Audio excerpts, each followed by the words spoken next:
Donc, Arielle Alter-Waite, vous êtes doctorante à l'Université de Pennsylvanie aux États-Unis.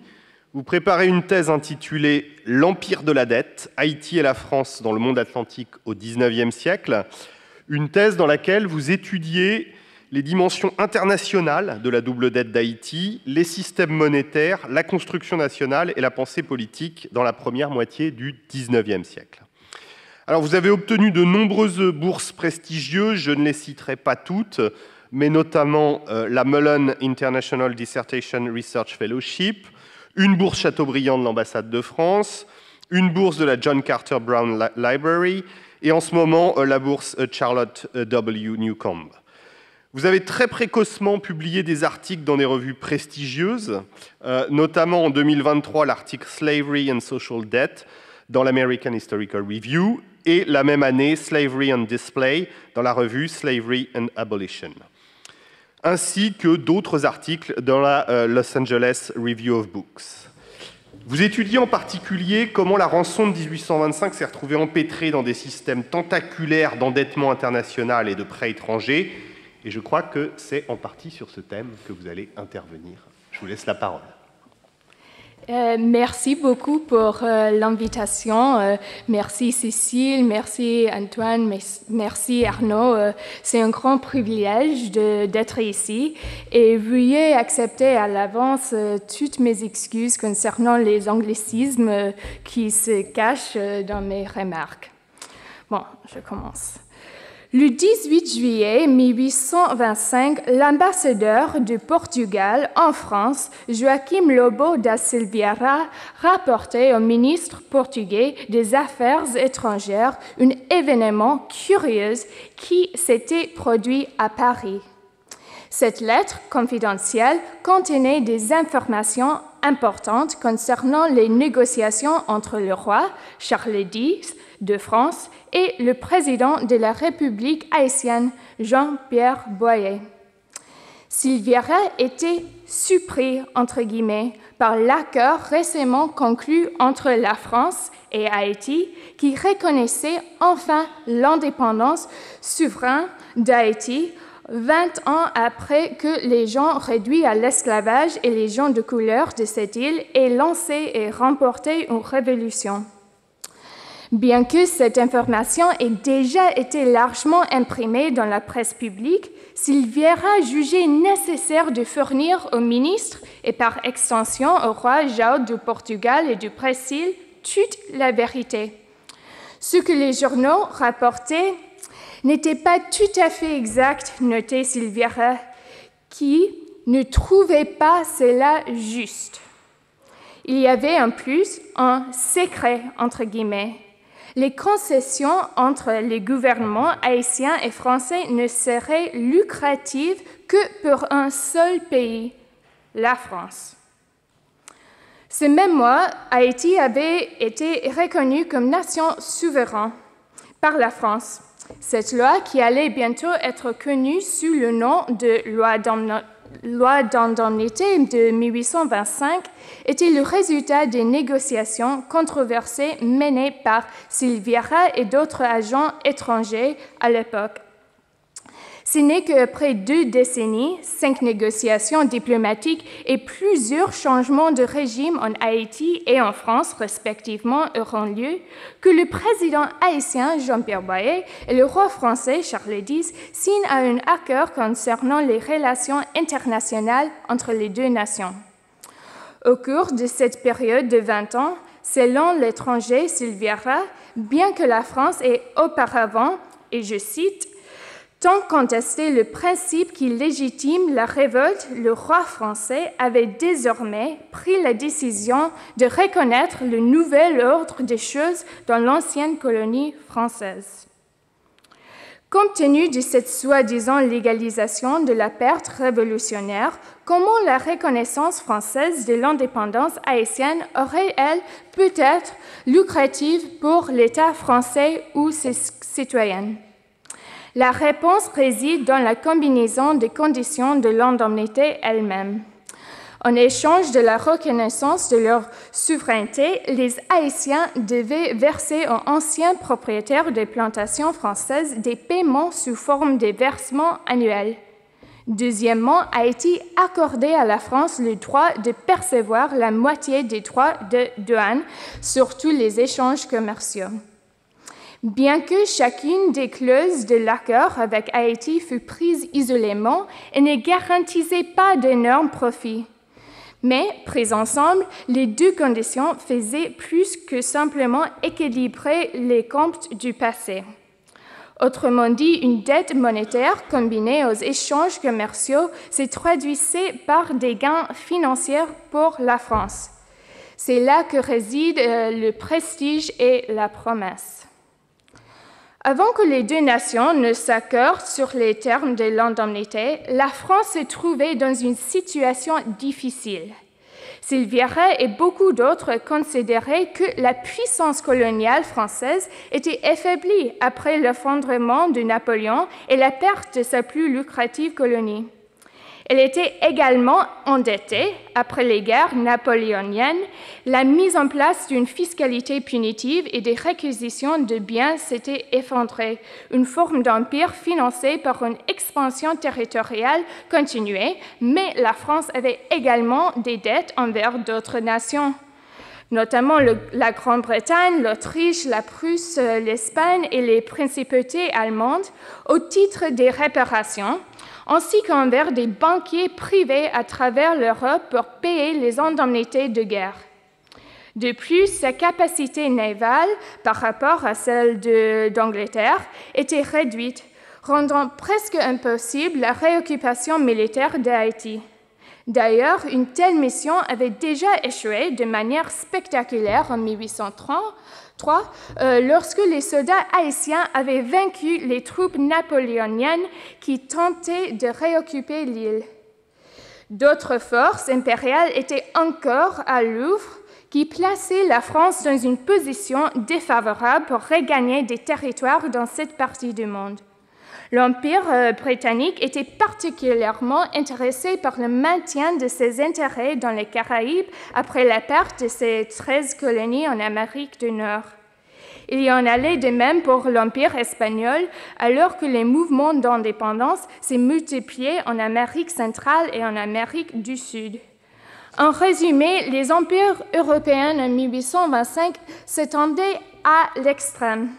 C'est dans ces conditions que le gouvernement français, du moins selon Silveira, et je cite, prévoyait les difficultés qu'il rencontrerait en tentant de réduire par la force des armées les habitants de cette île à leur ancienne soumission.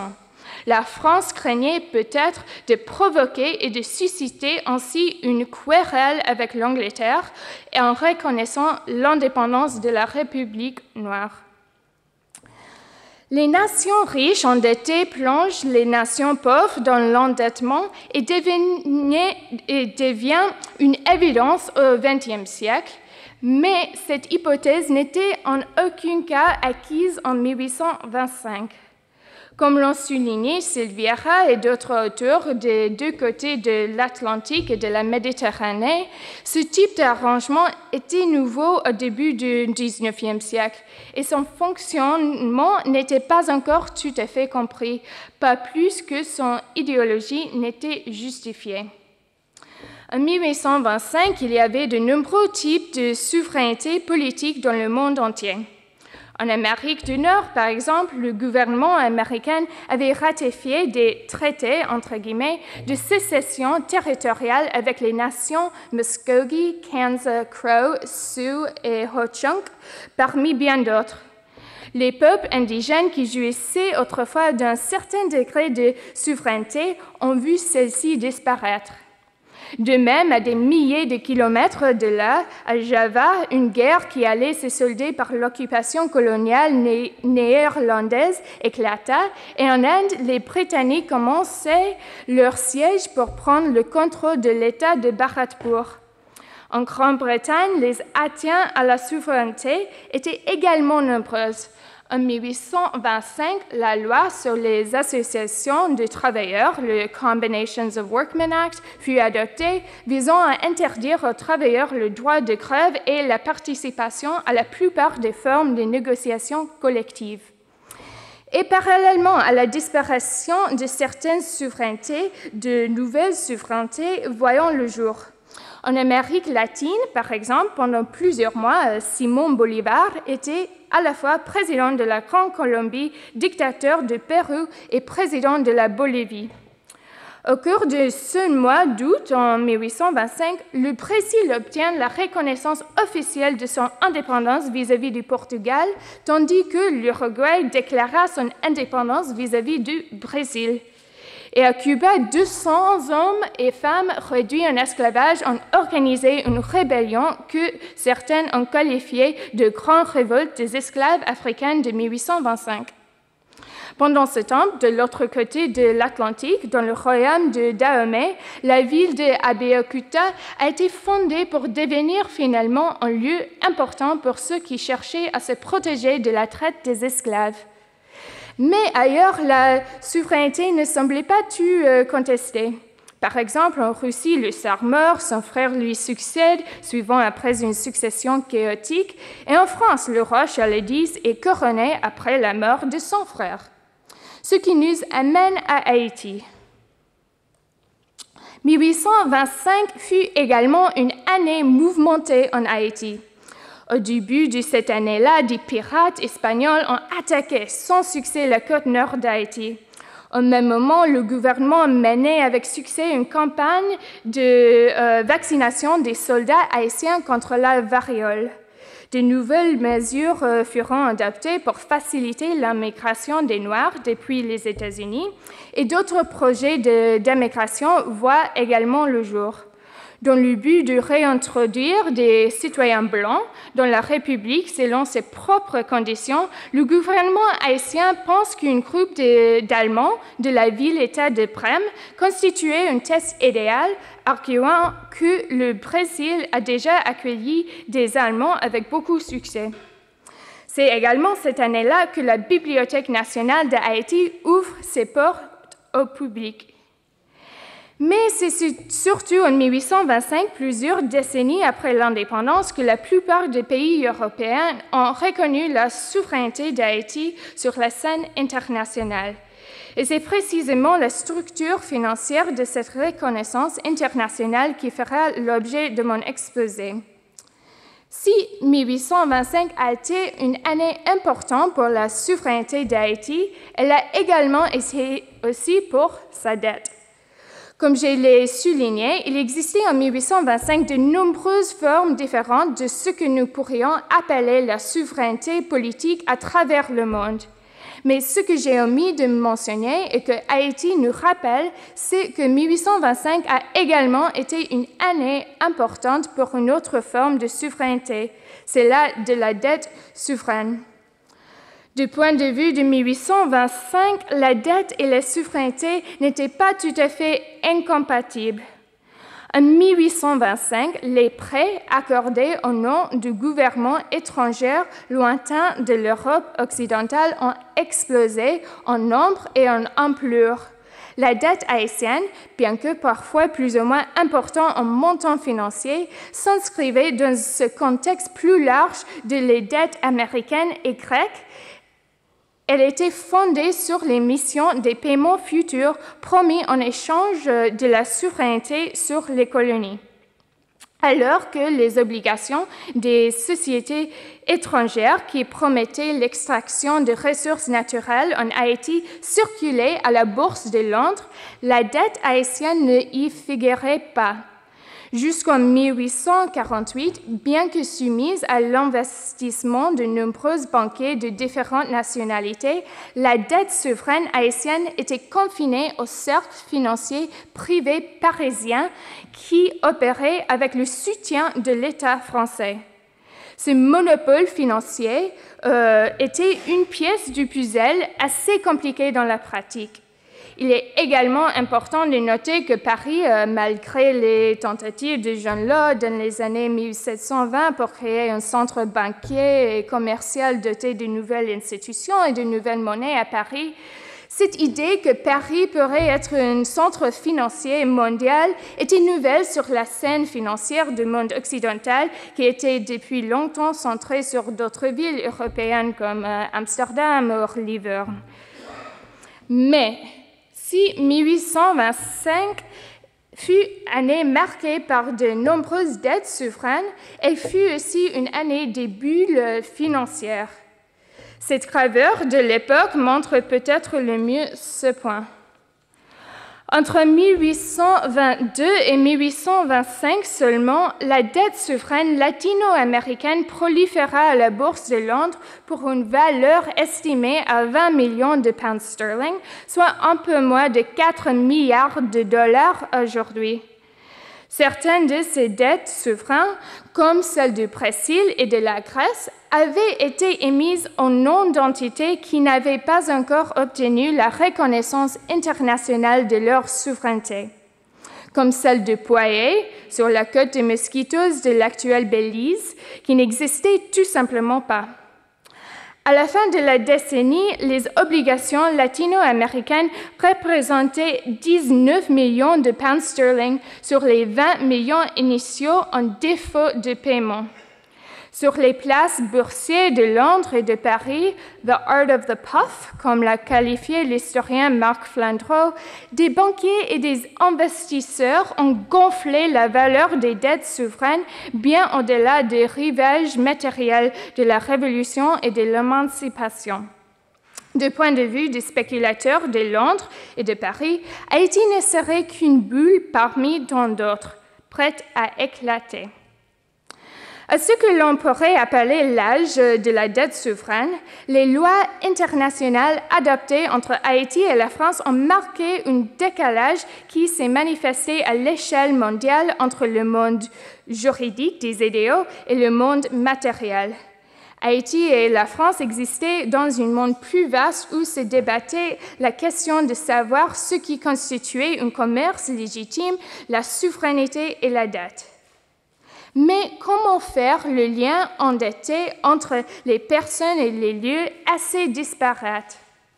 Nous venons maintenant à Haïti qui disposait de deux moyens pour rembourser sa dette souveraine. Commençons par le premier. Le gouvernement haïtien aurait pu imprimer des billets comme ceci. C'est ce qu'il fit avec succès malgré l'absence de banque nationale et de parité avec l'or ou l'argent à partir de 1826. Et ce papier-monnaie s'appelait la gourde. Ces billets en papier pouvaient être utilisés par les citoyens haïtiens comme ceci, comme le suggère ce dessin de femme au marché haïtien réalisé par un voyageur allemand dans les années 1830. Ou ces billets qui pourraient également être utilisés par les citoyens haïtiens comme ceci, des caficulteurs haïtiens représentés par l'un des peintres les plus célèbres du XXe siècle en Haïti. Et si le gouvernement haïtien garantissait que les Haïtiens pouvaient utiliser la monnaie nationale, alors ils pouvaient ainsi collecter des pièces de monnaie provenant de marchands haïtiens et étrangers et empêcher la circulation du métal dans le pays. On voit ici une grande variété de pièces provenant de toutes les Amériques, certaines anciennes, d'autres plus récentes, certaines en cuivre, d'autres en argent, en or, qui circulaient dans les ports haïtiens à la même époque que le papier-monnaie dans le reste du pays. Ces pièces pouvaient ensuite être comptées par les agents consulaires français en poste à Port-au-Prince à l'aide de listes comme celle-ci. Il convient ici de noter que les consuls français ont utilisé presque autant de papier pour se plaindre du temps nécessaire au comptage des pièces, parfois plusieurs jours, que pour les registres officiels tels que celui-ci. Une fois les pièces comptées, elles pouvaient être rangées dans des coffres comme celui-ci et envoyées en France. Vous pouvez les voir aujourd'hui au château de Compiègne. Lorsque le coffre atteignait enfin sa destination finale, Paris, les pièces contenues à l'intérieur pouvaient être mises en vente aux enchères à l'aide d'affiches comme celle-ci. C'est seulement à ce moment-là que les pièces ont pu être achetées par des banquiers comme ceux-ci, 3 hommes qui étaient bien sûr tous d'importants industriels français, et que le processus de conversion des pièces haïtiennes en francs français a pu commencer. Ces banquiers utilisaient des formes de monnaie comme celle-ci, contrairement aux expériences britanniques visant à établir un étalon or. La France émettait une monnaie en or et en argent utilisée pendant la majeure partie du XIXe siècle, mais on ne peut pas plus exclure l'existence d'une monnaie fiduciaire sous forme de lettres d'échange. Ils ont ainsi produit des francs français, la seule monnaie considérée comme éligible pour effectuer les paiements d'indemnisation conformément au libellé des lois d'indemnisation de 1825. À ce stade, ces pièces et ces billets pouvaient être déposés dans ce bâtiment du gouvernement français. En 1825, le bureau d'indemnisation occupait en réalité un autre emplacement à côté du Louvre, mais cette photo montre que ce qui s'appelle encore aujourd'hui la Caisse des dépôts et consignations. Cette institution n'était pas le même que le Trésor, la Banque de France ou la Caisse des amortissements. À l'origine, la Caisse n'avait été créée qu'en 1816 en tant qu'organisme public chargé d'effacer la dette publique française en utilisant des fonds privés pour acheter des rentes du gouvernement. Mais avec l'adoption de l'indemnité de 1825, elle fut chargée de l'arbitrage de la dette d'Haïti. La Caisse conservait les nouveaux francs déposés jusqu'à ce que certaines, comme ces hommes et leurs descendants, anciens propriétaires de la colonie française de Saint-Domingue, dont l'un avait même eu son portrait peint par Élisabeth Vigée-Lebrun, allaient demander une indemnité. Ces personnes étaient en grande partie alignées politiquement sur les royalistes et pour elles, l'adoption initiale de l'indemnité signifiait le soutien du roi Charles X.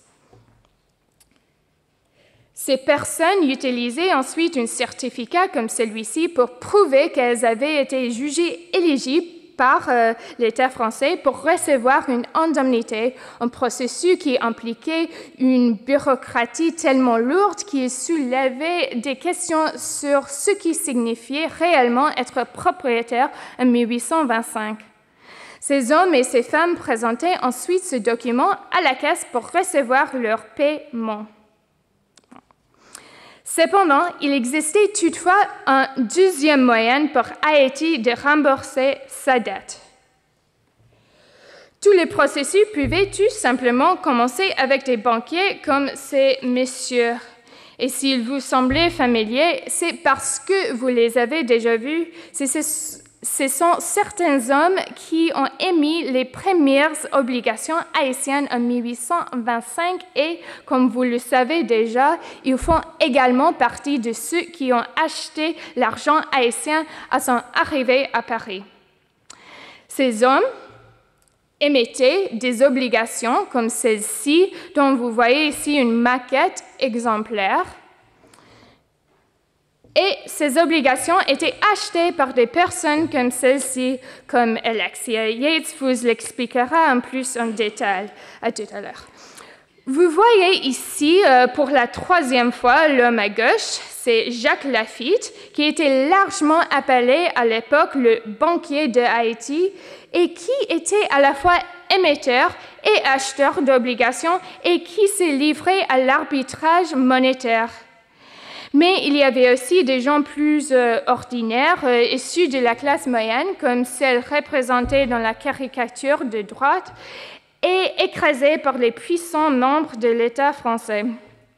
La grande majorité de ces acheteurs d'obligations pensaient que les obligations haïtiennes étaient un meilleur placement que leur matelas pour conserver leurs économies et que ces obligations étaient un moyen pour eux de soutenir une nation noire libérale présentée comme telle dans les journaux. En même temps, ils espéraient bien sûr que leur argent pourrait mieux prospérer. Ces personnes ont acheté des parts de la dette haïtienne en utilisant ces sommes d'argent dans l'espoir que le premier processus que j'ai décrit leur permettait de récupérer leurs investissements avec intérêt lors de la prochaine livraison de métal en provenance d'Haïti. En résumé, ces deux processus impliquaient la dette d'Haïti. Alors que le premier décrit un processus dans lequel les planteurs sont payés à la fin, le second décrit un processus dans lequel les détenteurs d'obligations peuvent recevoir un paiement avant que l'argent n'entre dans l'institution publique qu'est la caisse, et donc avant que les planteurs ne soient payés. Cependant, dans les deux systèmes, les banquiers passant avant les détenteurs d'obligations et les planteurs dans l'ordre des opérations. Je n'ai pas le temps de discuter en détail, mais je vous assure que la réalité était bien sûr beaucoup plus complexe. Par exemple, la monnaie utilisée par les marchands étrangères venus de France et d'ailleurs pour acheter du café, de l'acajou et d'autres marchandises haïtiennes n'était pas fixée. De plus, à Londres et à Paris, les spéculations allaient bon train sur la meilleure façon d'attendre l'exportation des produits haïtiens. Et malgré l'important réseau d'imprimeries en Haïti, la gourde haïtienne était enfin imprimée à Londres. Encore de plus, certains planteurs se trouvaient à la Nouvelle-Orléans ou à la Havane, tandis que d'autres en France ne pouvaient pas fournir de preuves suffisantes pour justifier qu'ils avaient été propriétaires à Saint-Domingue. En outre, les planteurs ont déposé des requêtes et ont porté leurs revendications devant les tribunaux, mais les détenteurs d'obligations ont fait de même, soulevant des questions sur la différence entre être propriétaire et investisseur. Parfois, le gouvernement haïtien ne payait pas et Haïti retrouvait un défaut de paiement. Les banquiers aussi faisaient faillite et des révolutions politiques éclataient. Charles X fut destitué en 1830, puis Boyer en 1843. La République dominicaine devient indépendante en 1844 et nous ne pouvons pas oublier que les Haïtiens pilaient parfois les navires de paiement en signe de protestation. Les informations sur ce qui se passait n'étaient jamais statiques et précises. Les attentes pour l'avenir variaient considérablement et évoluaient en fonction de ce que les gens pensaient et imaginaient à l'avenir en discutant au coin de la rue et de l'autre côté de l'Atlantique. En conclusion, si l'on considère uniquement la dette souveraine, on constate que Haïti connaît le même sort que la Grèce, le Brésil ou même les États-Unis au début de leur indépendance au début du XIXe siècle. Cependant, les prêts accordés par des banquiers privés français au nom de l'État haïtien n'avaient pas du tout le même effet que ceux accordés à d'autres nations. Que ce qui était différent dans le cas d'Haïti, qui s'est ensuite reflété dans les particularités de la structure financière de la dette haïtienne. Le fait que Haïti ait été le premier et le seul pays à abolir définitivement l'esclavage et la traite des esclaves lors de sa fondation. Ceci a une importance considérable. En conséquence, il est impossible d'expliquer l'abolition de l'esclavage en France en 1794 sans faire référence à la Révolution haïtienne. Comme il est difficile d'imaginer comment la France ait pu abolir l'esclavage avec des indemnités une seconde fois en 1848 sans tenir compte de l'indemnité haïtienne. Les marchés financiers spéculatifs ont prospéré grâce à la confusion épistémique engendrée par l'esclavage et son abolition. Mais la réalité matérielle était très différente. Contrairement à la violence bien réelle du système des plantations qui l'avait précédé, l'indemnité haïtienne n'était peut-être qu'une bulle, conçue pour profiter à des intérêts privés. Raison de plus pour remettre en question la légitimité de ces répercussions à un moment où des solutions extraordinaires sont plus que jamais nécessaires. Merci.